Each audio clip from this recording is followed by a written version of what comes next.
बोल सच्चे दरबार की जय। जयकारा मणि माजरा कालका गद्दी दा बोल सच्चे दरबार की जय। जयकारा मां सिद्धि दात्री दा बोल सच्चे दरबार की जय। नौवां अध्याय निशुंभ का वध। गुरु का ध्यान। मैं अर्धनारीश्वर के श्री विग्रह की निरंतर शरण लेता हूँ। उनका वर्ण बंदूक पुष्प और स्वर्ण के समान रक्तपीत मिश्रित है। वह अपनी भुजाओं में सुंदर अक्षरमाला पाश वर्द मुद्रा धारण करता है। अर्धचंदन उनका आभूषण है तथा वह 3 नेत्रों से सुशोभित है। राजा ने कहा, गुरुदेव, अपने रक्त बीज के वक्त से संबंध रखने वाला देवी चरित्र का यह अद्भुत महात्म्य मुझे बतलाए। अब रक्त बीज के मारे जाने पर अत्यंत क्रोध में भरे हुए शुंभ और निशुंभ ने जो कर्म किया है उसे मैं सुनाना चाहता हूँ। गुरुदेव कहते हैं, राजन, युद्ध में रक्त बीज तथा अन्य दैत्यों के मारे जाने पर शुंभ और निशुंभ को बड़ा क्रोध हुआ। उनकी क्रोध की सीमा न रही।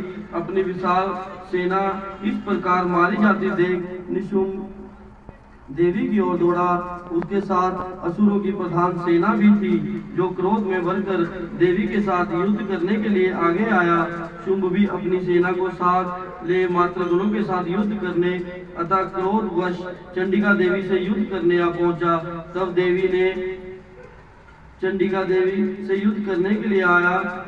देवी के साथ शुंभ और निशुंभ का घोर संग्राम छिड़ गया। वे दोनों दैत्य मेघों की भांति वाणों की भयंकर वृष्टि कर रहे थे। उन दोनों के चलाए हुए वाणों को चंडिका ने अपने वानर समूह से तुरंत ही काट दिया और शस्त्र समूहों की वर्षा करके उन दोनों दैत्यों के अंगों में चोट पहुंचाई। निशुंभ ने तीखी तलवार और चमकती हुई ढाल लेकर देवी के श्रेष्ठ वाहन सिंह के मस्तक पर प्रहार किया। अपने वाहन को चोट पहुंचने पर देवी ने अपने वाहन द्वारा निशुंभ की शेष तलवार तुरंत ही काट दी और उसकी ढाल को भी खंड खंड कर दिया। ढाल और तलवार के कट जाने पर उस असुर ने शक्ति चलाई, किंतु सामने आने पर देवी के चक्कर के द्वारा उसके भी 2 टुकड़े हो गए। अब तो निशुंभ क्रोध से जल उठा और उसने दानव ने देवी को मारने के लिए शूल उठाया, किंतु देवी ने उसे भी पकड़कर चूर्ण कर दिया। तब उसने गदा घुमाकर चंडिका के ऊपर चलाई, परंतु वह भी देवी के शूल से कटकर भस्म हो गई। तदंतर दैत्यराज निशुंभ को फरसा हाथ में लेकर आते देख देवी ने अपने बाणों द्वारा उसे घायल कर दिया और धरती पर सुला दिया। उस भयंकर पराक्रमी भाई निशुंभ के धराशायी हो जाने पर शुंभ को बड़ा क्रोध हुआ और वह अंबिका का वध करने के लिए आगे बढ़ा और उसे आते देख देवी ने शंख बजाया और धनुष की प्रत्यंचा का भी अत्यंत दुस्साहस शब्द किया। साथ ही अपने घंटे के शब्द से जो समस्त दैत्य सैनिकों का तेज नष्ट कर देने वाला था, संपूर्ण दिशाओं को व्याप्त कर दिया। तदंतर सिंह ने भी अपनी दहाड़ से उसे सुनकर बड़े बड़े गज राजाओं का महान मद दूर हो जाता था। उसका आकाश पृथ्वी और 10 दिशाओं को गुजा दिया। फिर काली ने आकाश में उछलकर अपने दोनों हाथों से पृथ्वी पर आघात किया। उससे ऐसा भयंकर शब्द हुआ जिससे पहले के सभी शब्द शांत हो गए। तत्पश्चात शिवदूती ने जिससे पहले ने दैत्यों के लिए अमंगलजनक अट्टहास किया, उन शब्दों को सुनकर समस्त असुर थर्रा उठे, किंतु शुंभ को बड़ा क्रोध हुआ। उस समय देवी ने जब सिंह को लक्ष्य करके कहा, ओ दुरात्मा, खड़ा रह। तभी आकाश में खड़े हुए देवता बोल उठे, जय हो, जय हो। शुंभ ने वहां आकर ज्वालाओं से युक्त अत्यंत भयंकर शक्ति चलाई। अग्नि में पर्वत के समान आती हुई उस शक्ति को देवी ने बड़े भारी लुके से दूर हटा दिया। उस समय शुंभ के सिंहनाद से तीनों लोग गूंज उठे। तब क्रोध में भरी हुई देवी ने शुंभ को शूल से मारा, जिससे वह मूर्छित हो पृथ्वी पर गिर पड़ा। इतने में ही निशुंभ को चेतना हुई और उसने धनुष हाथ में लेकर वाणों द्वारा देवी काली तथा सिंह को घायल करने का प्रयास किया।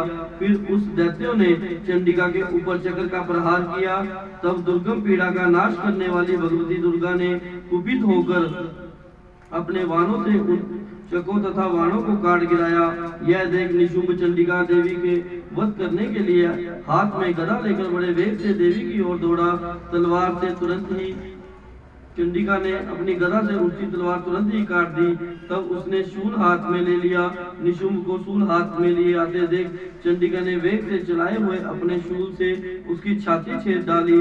शूल से विदीर्ण होने पर उसकी छाती से एक दूसरा महाबली एवं महापुरुष खड़ी रह कहता हुआ निकला।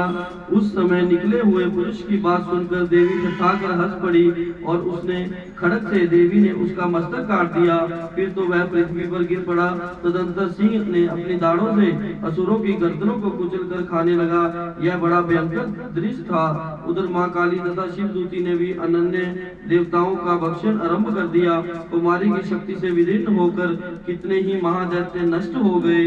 ब्राह्मणी के मंत्रपूत जल से निस्तेज होकर कितने ही महादैत्य भाग खड़े हुए।